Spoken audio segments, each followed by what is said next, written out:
Subject కి ఒక teacher ఉంటారు, అన్ని సబ్జెక్టులు నన్ను చదవమంటారు. ఇంత చిన్న బుర్రలో అన్ని ఎలా నింపాలి? Class work, home work, fair notes అంటారు. సబ్జెక్ట్ కి 3 బుక్స్ పెట్టి బ్యాగ్ నింపుతారు. ఇన్ఫాక్ట్ నా బరువు కన్నా నా బ్యాగ్ బరువే ఎక్కువ.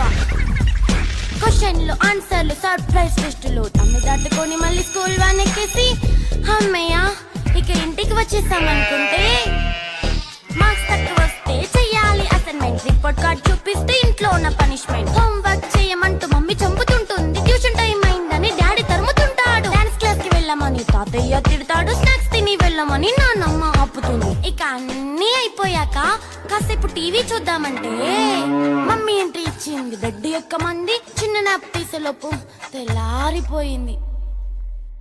అయ్యో మళ్ళీ మొదలు ఈ స్కూల్ కష్టాలు.